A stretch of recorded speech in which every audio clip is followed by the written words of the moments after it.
Hello, Reformers, and welcome back to Prophecy of Pendor. Now, when we left off, we had just taken Talon Castle and indeed made peace with the Empire, which in turn means we are going to make the Kingdom of Salian pay as much as possible. Also, if you're looking for cheap games, check out the link to G2A in the description. Because I actually just scouted Salian just before engaging this fellow here, and suffice it to say, there's over 800 units there, and they have over 90. Yep. 90 Salian armored longbowmen. They really are meaning quite a lot of business right now, and it's not really business that I want to partake in. So hopefully we're going to be able to take this guy out and thin out their vassal numbers as much as possible. But you never know. Maybe we'll be lucky, maybe we'll be unlucky. Because we actually do have a reasonable force, and I'm actually gonna just charge in our cavalry because apparently their cavalry is just, yes, not interested in tactics at all, apparently. So we're just gonna see what we can do. Ooh, that was a lovely thrust into that fellow's face. I like that. Very nice.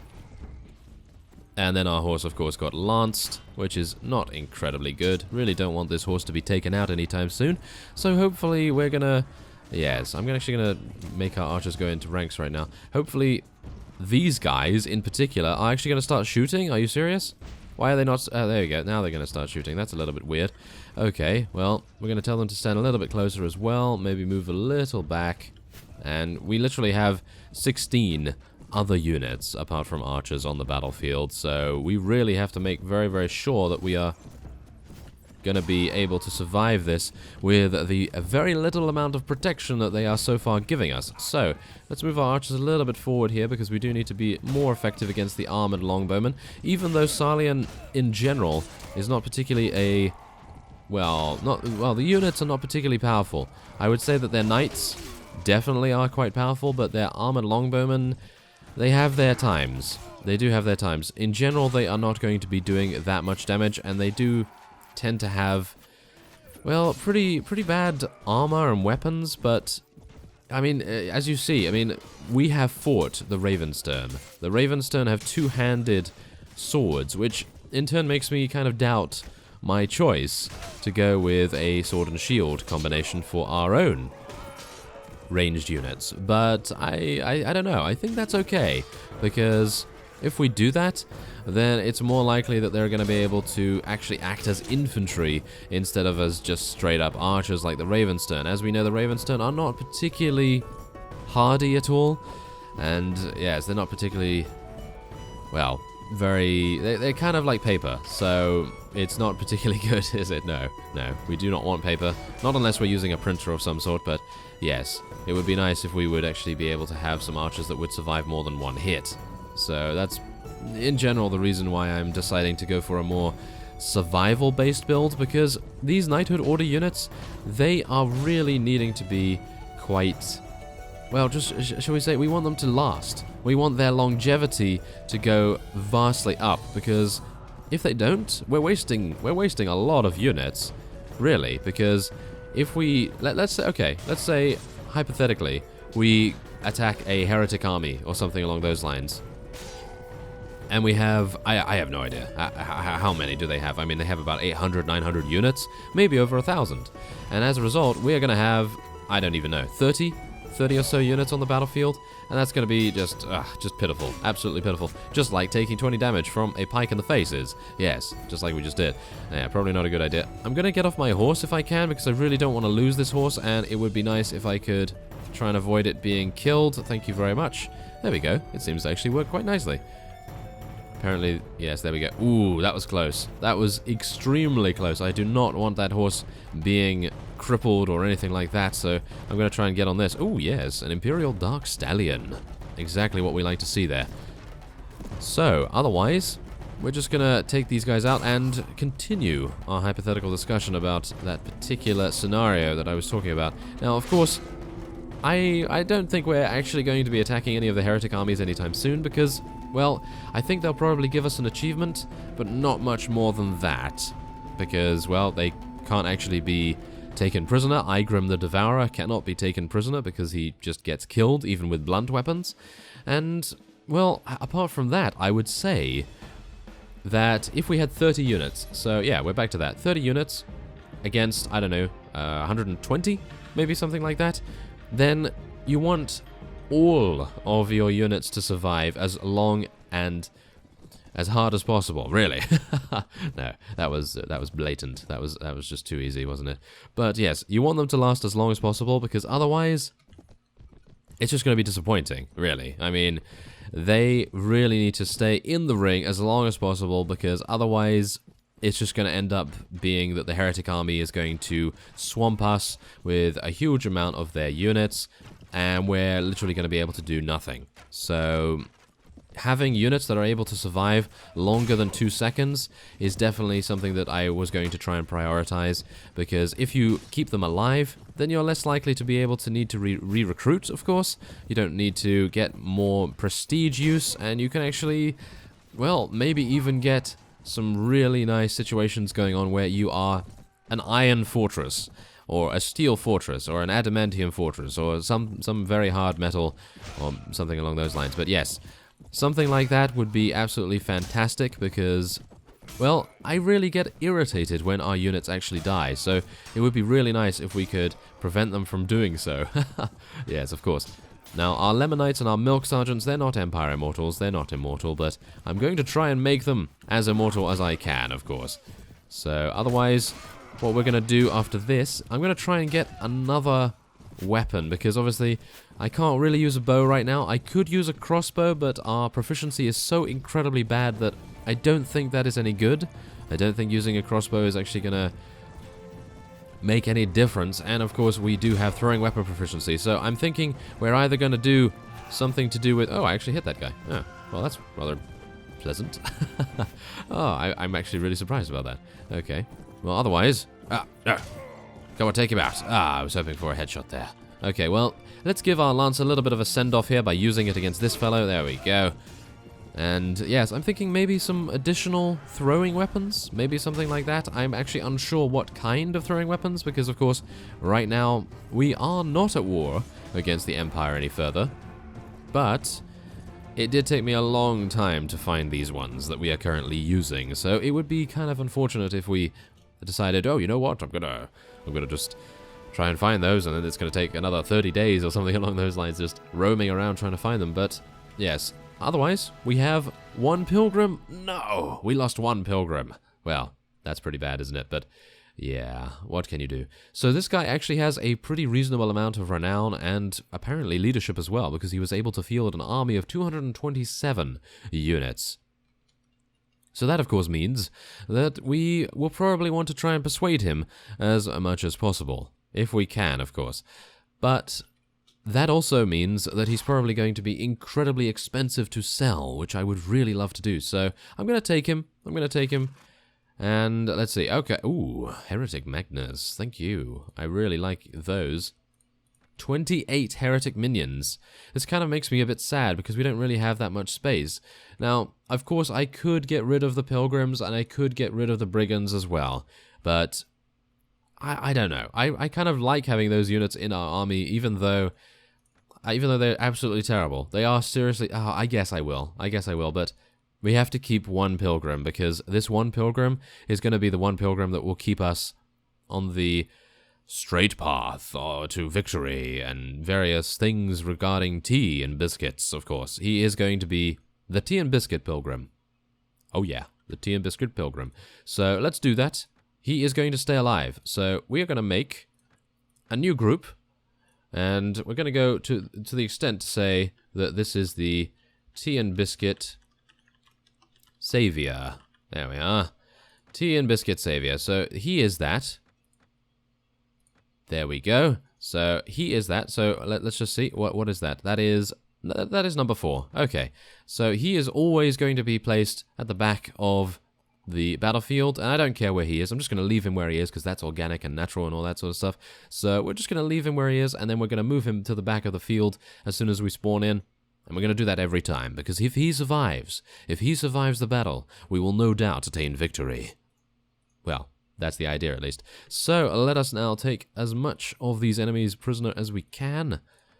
There we go. Not bad. And let's see if any of our units... Oh, okay. Apparently Sigismund wanted a Salian Knight longsword. Ooh, that's pretty good. Did you see that? We actually have some heavy broadhead throwing spears. Well, we're going to be replacing our lance. We're going to keep the lance because it is an absolutely amazing reach. It is just so incredibly long, and it does hit people pretty hard. So we're going to try and keep that for a later time, if at all possible.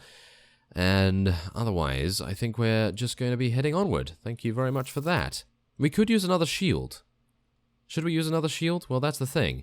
I do have a Noldor Noble shield, and I also have an Empire Immortal shield, so I could technically do that, but we have 16 throwing spears instead of 8 then. I think I'm just going to keep that because our shield doesn't get destroyed that often, but we're going to try and see whether that is indeed the case. If it starts getting destroyed all the time, then of course we will adapt to that very thing, but otherwise I think we are going to be fine. But for now, we're going to just charge in after this Baron Charles fellow, and then we're going to see if we can raid and siege Mowbray Castle, perhaps? Mowbray Castle, because that is literally... Oh, wait. They actually do have Valashield Castle. It might be an idea to go to Valashield Castle instead, because it is further away from our enemies, because Deshar, Fierdsvain, and the Empire are all on the border between these guys. So, pretty bad idea. Pretty bad idea to try and, I suppose, take something that is so incredibly close to their borders. And that reminds me, I don't even know why I took Kennet Castle, but yeah. That's just one of those things. I mean, it was an opportunity, and I feel like it was an opportunity that was fine to take. And, of course, this guy has a huge amount of everything. So, we're going to try our best here, but unfortunately, he has so many cavalry. What is going on here? Wow, so many cavalry. Okay, so now, considering I have so many throwing weapons, I'm going to have to do that. Ooh, and I just eliminated Baron Charles. Thank you very much for that. And, ooh, how dare you. Oh, you are going to get it in the face. Yes. You are going to get it in the face. Come on now. Come on now. Yes. Maybe. Ah. No. No, I'm running into all of them. That's terrible. But I really want to take this guy out with throwing weapons. I really want to show him who's boss. Yeah, it's not really working, though. It's not really working. He probably uses Yves Saint Laurent or something. But maybe like that. I have no idea. But yes, he doesn't use boss. No. Ah, yes, wonderful. So, otherwise... There's just a huge amount of halberdiers, and we really don't have to worry about those so much, although our horse does. Oh no! It is very close to dying. It is incredibly close to dying. I'm going to tell our archers to just charge in here because we really don't even need to use tactics against such a small vassal, although I'm going to be quite disappointed if one of our people dies, because, well, oh wait! I forgot the tea and biscuit savior. Go over there. I actually don't know if he's been killed. Where is he? Where actually is he? Has he already been taken out? Oh no, I actually forgot to do that. Oh, that is terrible. That is unforgivable. No tea and biscuits for a whole week, Bertolt. How dare you? Yeah, I know I forgot, but I'm going to blame it on him. I am seriously going to blame it on him, yes. So, let's see. Are we able to take down this farmer? Because we have been taken out by worse. Yes, we have. Belligerent drunk, anyone? Maybe? Yes. Okay, well, there it is. Absolutely fantastic. Very nice indeed. And, well, none of us have been killed, so I can assume that the pilgrim is still alive. Yes, he is. He is still alive, so that's fantastic. Ah, here we go. Ooh, this guy actually has a really nice personality, I suppose you could say. Congratulations on your victory, sir. Accept my sword, I yield to you. Yes, okay. We'll let him go. Why not? That sounds like a good plan to me. So, we have gotten rid of basically everyone that... Well, I guess we could, I suppose, swap out the heretic... What are they? Heretic minions. Yes, and we'll get an adventurer there. Anything else we want to get? Well, of course, the heretic Magnus. They are going to be absolutely insane. Look at our wages, though. Our wages are... just disgusting. Disgusting wages. I mean, really. 25,000. Oh... Okay, well, we'll take that heretic worshipper, and there's basically not much else I can do here. Mercenary scouts, they do become mercenary horsemen and then mercenary sergeants, but I don't know. I mean, notorious outlaws, obviously heretic minions, I don't even know. Do they do level up? Yes, they do level up into heretic worshippers, but right now we have a pretty solid team, and we can't get rid of Tea and Biscuit Savior, so... Oh, there's more of them. Should we take more of them? I would like to take peasant women as well, because they are going to level up into some amazing units, but we have already a good amount of people here. Oh, Mr. Mountain Raider, goodbye. Okay, I'm going to take a peasant woman, because we'd like to get a little bit of diversity in here. And, okay, so now we do need to level up Sigismund and Julia, but first, we will take as much loot as we can. Really? Did I really just loot a knife? No! Get out of here, knife! Thank you very much. Ah, yes. Such a small amount of money gained from that. Okay, so Mowbray Castle, I think, is probably out of the question.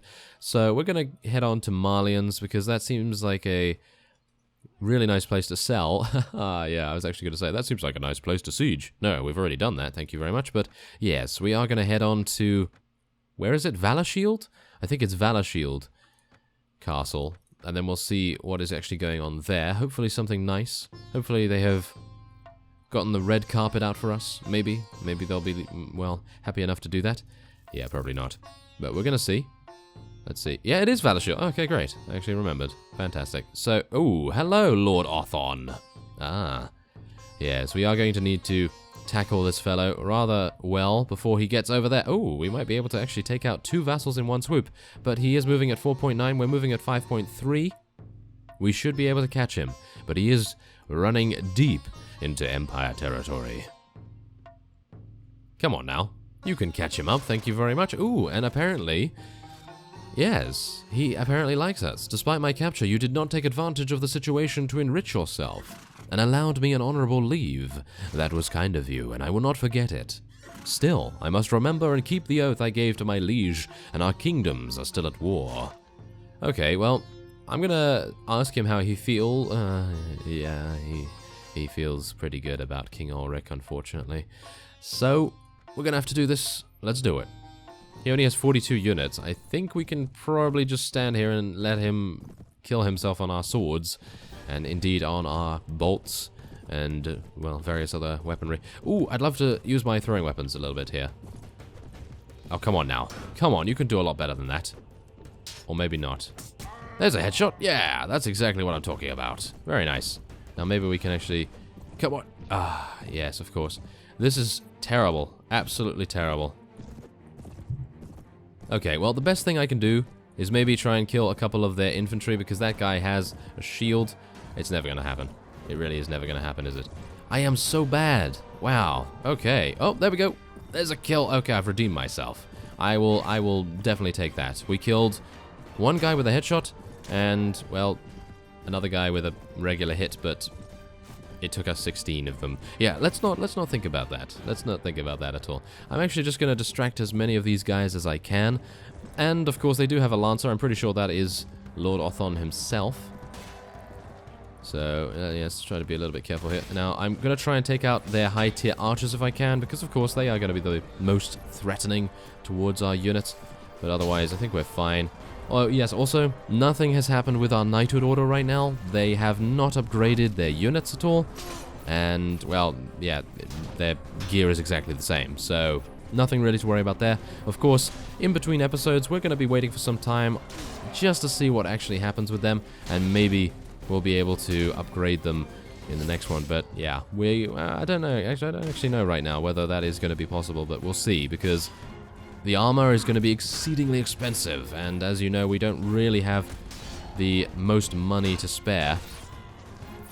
So, yeah, I'm going to have to be a little bit cautious about that, I guess. But let's just see now. Is everyone dead? Yep, everyone is dead. Fantastic. So, there we go. Now we had no one. No casualties. That's great. And he managed to escape. Aw, that's so sad. I really wanted to let him go again, because I might be able to persuade him next time. You never know. Maybe something like that.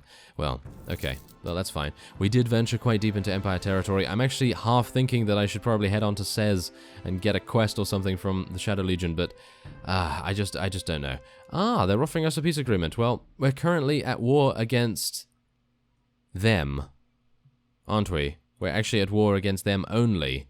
So, let's just actually confirm that. Yep, we are only at war against them. So, it's pretty good for us to just continue our, well, besieging spree, I suppose you could say. Now, I did want to go after this fellow, but I thought I'd just give him a slight reprieve, you could say. But, yeah, we're going to head on to Valashield and take a look and see what kind of units they have there. but I'm not holding out much hope for them having a very small garrison. No, not at all. They're probably going to have a huge amount. It's actually not that bad. It's actually not that bad. I thought it was going to be at least 600 units in the garrison itself, but they do have a baron here, which I gotta say is pretty disappointing. But we're gonna see how that goes in the next episode. So I thank you very much for watching, and I will see you next time.